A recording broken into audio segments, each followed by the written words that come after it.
diagnosis and keeping the clinical antenna broadly open, considering a number of other possibilities, because very often late onset psychotic symptoms will trick you as a psychiatric syndrome. That's all from this presentation. Thank you. Thanks for listening. Sir? Thank you, Debanjan, for a very good presentation. The floor is open for discussion. You can either ask questions by typing it in the chat. We'll unmute your mic and then you can ask the questions. Or the session is also live in YouTube, so you can ask your questions by typing in there in the live chat. Yeah, thanks, Debanjan. It's quite a comprehensive overview with a lot of important theoretical as well as clinically relevant points. Perhaps we have time for a couple of questions. We will take 2 questions if there is any. Have we got any questions? Not yet, sir. Yeah, maybe I will start. Debanjan, you mentioned about the amisulpride low dose, no? Would you want to share your experiences, if any, of treating patients with the low dose amisulpride? Yes, sir. So in patients whom we have started, sometimes, like my personal experience, what I have seen is with 50 to 100 mg, the response, especially when a person presents with single or relatively predominant positive symptoms and with a lesser duration of illness, the response has been quite good. And however, there are some 3-4 patients whom we tried to stop it after 6 months of maintenance. And then when we had gone below 2050, then the symptoms have relapsed again. So they usually maintain well with the same low dose, but there have been a proportion of patients in our geriatric clinic who had quite significant extrapyramidal side effects and even hyperprolactinemia when the doses crossed 300 to 400 mg. Yeah, I think that is very useful in the sense the take-home message is perhaps when we use medications like amisulpride, like any other antipsychotic, especially in the elderly population, we have to look at a relatively lower end of the dose. Do we have any other questions?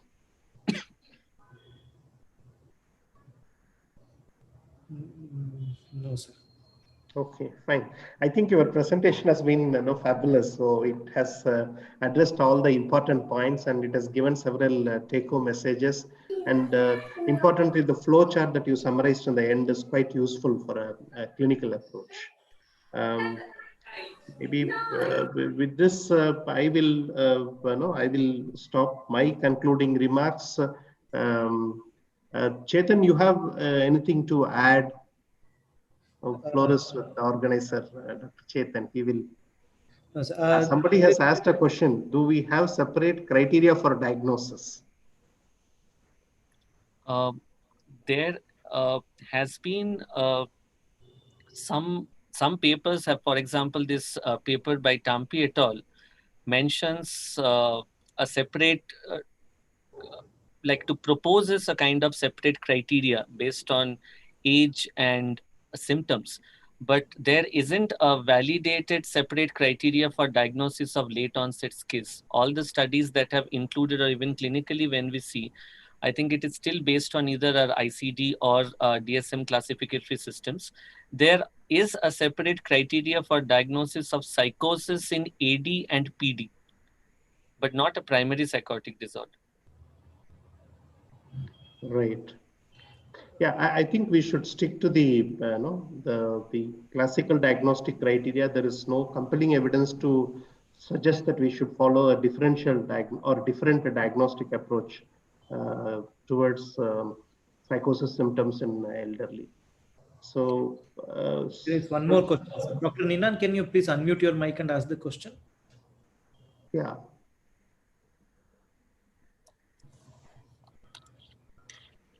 What is HEE? He has asked something like, is there any information on HEE in LOS?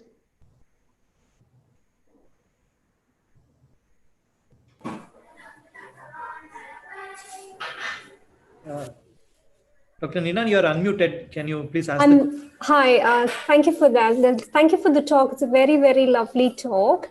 Just wanted some information about carers' stress or families' high emotional expression or emotional quotient with regards to late onset schizophrenia. Is there any information on that?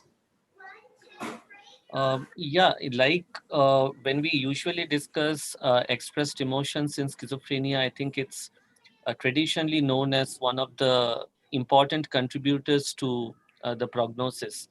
And the same applies for old age as well.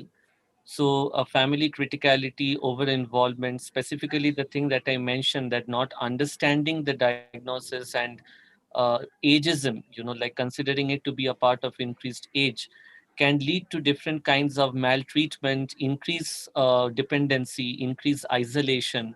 So clinically speaking, we have had patients whom the family thought that it is just because of grief or somebody passed away in the family, and the person was kept isolated in a single room, which was quite dark, closed, didn't have an outlet to go. He was fed there. There was an attached restroom. So the psychotic symptoms only got exacerbated. Now, for many families, even if they mean well, not understanding might lead to both overt and covert elder abuse or neglect, which can further increase the psychotic symptoms. And caregiver burden, yes, there have been certain studies which have seen caregiver burden in general in late life psychiatric disorders, which included late life psychosis. But based on, if you just consider late onset schizophrenia, which mainly lasts for a shorter duration and has a better remission, the caregiver burden is theoretically or practically should be less than what you expect in a person who has chronic non-remitting episode or course of schizophrenia. Right. Okay, so maybe with those discussions, we will come to the end of this program. Yes, Chetan, your concluding remarks, please. Thank you, sir. Thank you, Dr. Debanjan, for a very good presentation and lively discussion. And thank you, Venkat, sir, for taking out your time for this. Uh, I also like to place our thanks to Linux Laboratories Chennai for their academic grant through which we are running this program. So we'll meet you next week, next Saturday, on yet another topic from geriatric psychiatry. So this talk is also live in YouTube, and you can also find all our lectures in the YouTube channel Nimans Indians. Kindly subscribe to our channel. So take care. We'll see you next week. Thank you. We'll be ending the meeting for all now. Thank you, sir.